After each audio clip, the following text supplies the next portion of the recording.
steep and dangerous paths, high mountains, that even if just a small mistake, you will definitely be picked on the chin. But PB Team Nanui doesn't matter, as long as he can be able to extend help to fellow citizens in need, like providing food and even housing. There are sad moments sometimes, but God always gives reason to be happy. So yung mga kababayan, good morning po sa inyong lahat. At narito po tayo ngayon magkuha ng materialis para sa materialis din sa ating natutulungan, no? Yung pamilya, puro may kapansanan. Ito yung karga natin ngayon sa truck papunta doon sa Barangay Tiblawan.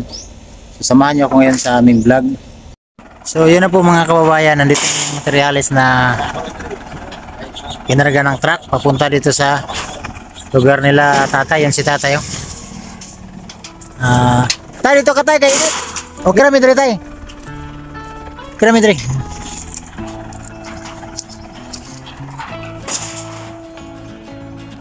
Ay mga ating mga yero.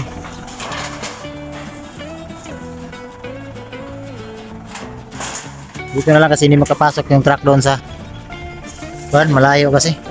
May surkatanan daw doon pero kaso lang may mga mais, baka mapanggaan yung mga mais.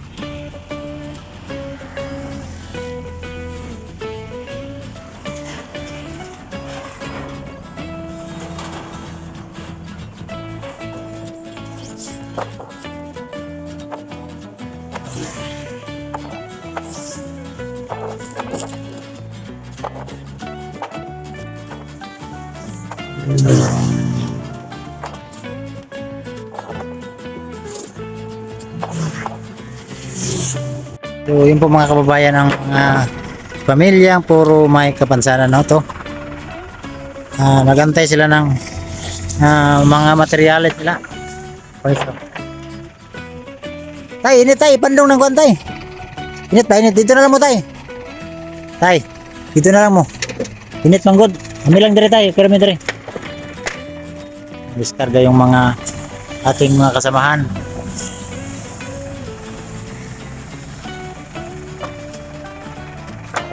Aming kahoy.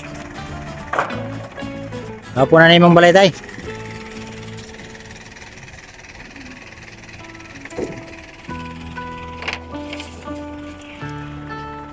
Ayun ito. Si nanay tay. Lalo jogit Sa bukid. sa bukira katong gituan ako.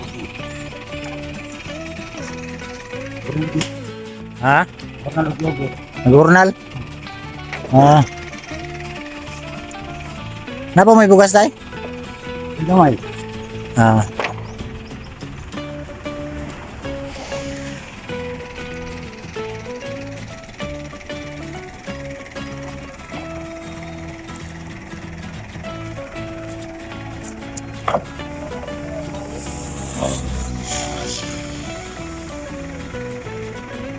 yun po mga kababayan yung mga kahoy natin at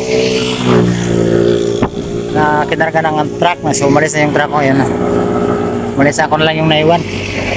So kumaya pakarga na natin ito doon sa una.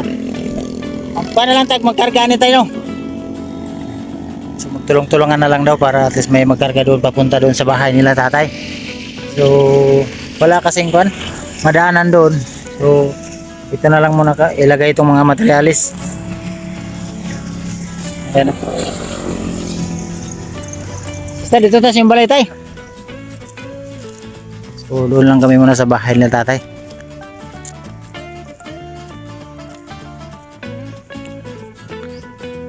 Dinalubong kami ni tatay.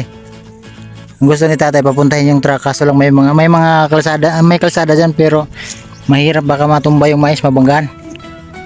So dyan lang ipahakot na lang dyan yung kwan. Tawag nito, mga materialis natin. So, kulang pa yan ng kwan, mga pako, mga yero. Ano tawag, yero? Yung mga plywood.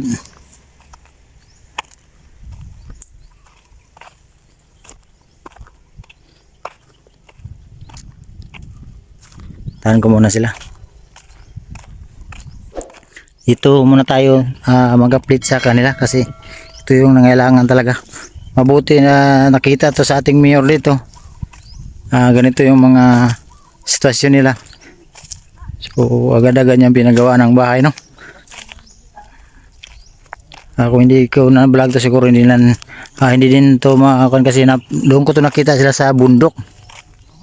Doon sa kakabugubatan.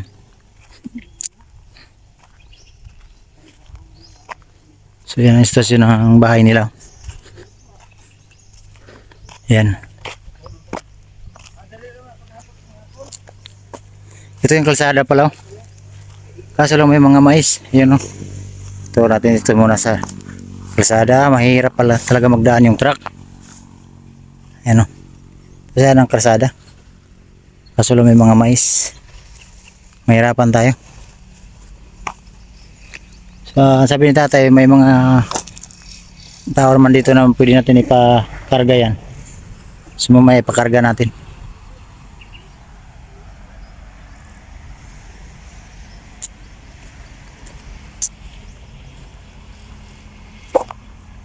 Ang videohan natin tong bahay nila. Ito yung likod nila. Kawawa talaga yung bahay nila. So ang gagawin namin ito simple lang na bahay kasi nga hindi sa atin tong lupa. Sakali palisin sila. Okay lang kasi para sayang naman maglagay tayo ng concrete na bahay dito tapos hindi sa ating lupa, so mahirap.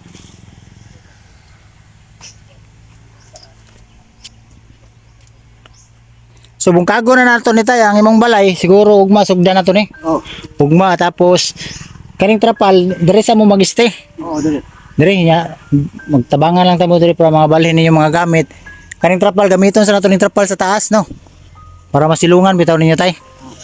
Para masilungan niyo sa dira ba kay bungkagon man ni para ilisan ni usab bago. Ay, nadili na nga ni. Kaning kusina ninyo kani. Dili na ni dia, dito na ni. Para at least dili mo maglisod tay ba ha? Di na mo magnaog-naog. Nga ang mga bata masipti na pod. Hi be.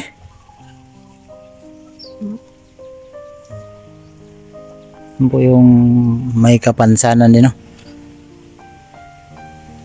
Kasi ugma tayo, sugdan na naman ni tayo ha. Kaya naman na itong mga materialis. So, ugma, start ta ugma. Na may magtrabaho. Ato ni bungkago na imong kuan. Kaning mga trapal. Dalan trapal. O yan, di alam sa mo sa punuan na ng kahoy. Tago. Ito sa balay-balayan niya para mastihan ninyo. Kaya waman dyan mo ilahin kasakahan rin, no? Wala na. Paano na itong buhaton? At least na yung mga materialis niya.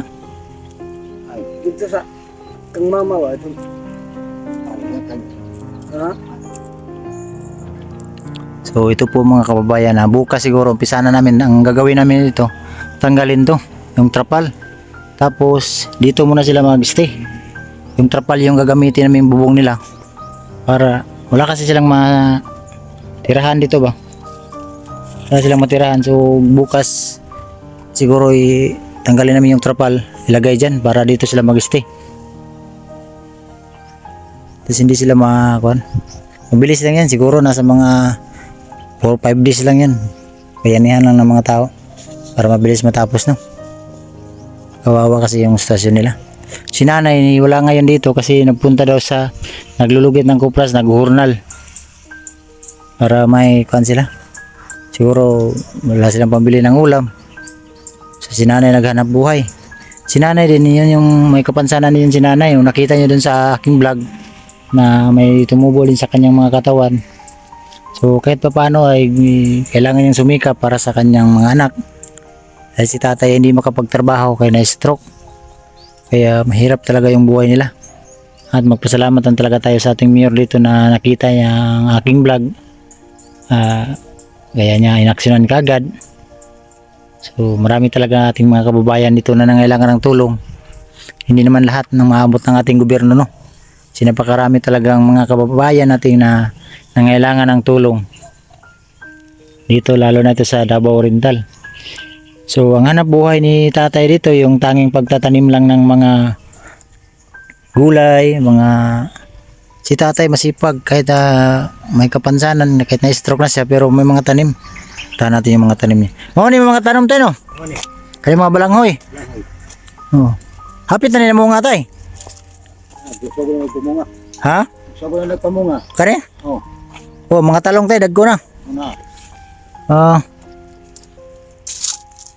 May mga tanim si tatay dito, kamuti. Tayo tour natin dito sa kabila.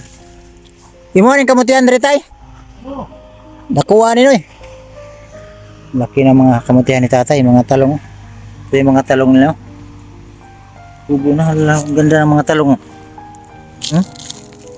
Ayaw mga talong. Ito mga masarap to. Tapos talbos ng kamuti. Napakalaki yung mga balanghoyan ni tatay.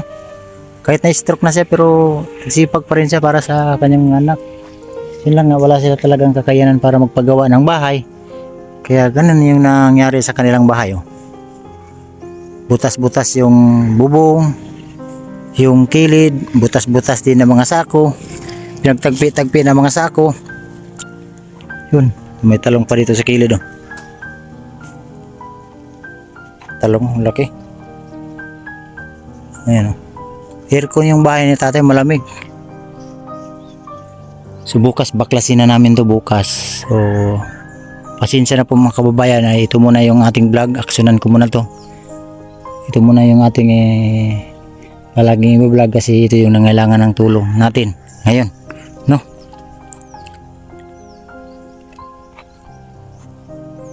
So kung nakita nyo, napaka tahimik yung anak nyo. Ano po yun, yan, parang may tumubo din sa kuwan ba? Munganga niya.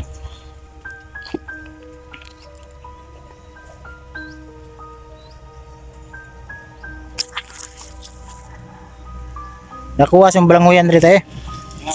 Kuha kayo. Wala pa nila mo na kuha. Pero hapit na ni. Ayo, kinakaitanong tayo, di ka mapas mo ba? Ana yun tayo, magtanong yun para sakali yung walay bugas, na makuha ni mo dire. Ana yun. Ano importante tay. Pero si tatay po mga kababayan ay na-stroke yan. Nagawa pa rin niya yung pagtanim ng mga kuwan. Mga balanghoy. Ay na namin tay ha. Sige. Mubalik lang may ugma tapos siguro ugma sugdan natin na yung balay para at least na kuwan na maplastar na ka ha. So sige ha. Baby bye. Sir salamat ha. Mga kababayan. Umuwi na ako kasi hinatid ko lang itong mga materyales para at least bukas maumpisahan na natin yung pabahay para sa kanila no. So nandiyan na yung mga materyales. So yung panday mayroon ng magtrabaho. So abangan nyo na lang ang ganap sa mga bahay ng puro may kapansanan. Kahit maliit lang yan pero at least na hindi sila mabasa. So ako lang ngayon mag-isa po mga kabayan, wala tayong cameraman. So ito lang, sanay na kasi ako nito. Yung tanging nag-isa sa pagmumukha ko. So mainit.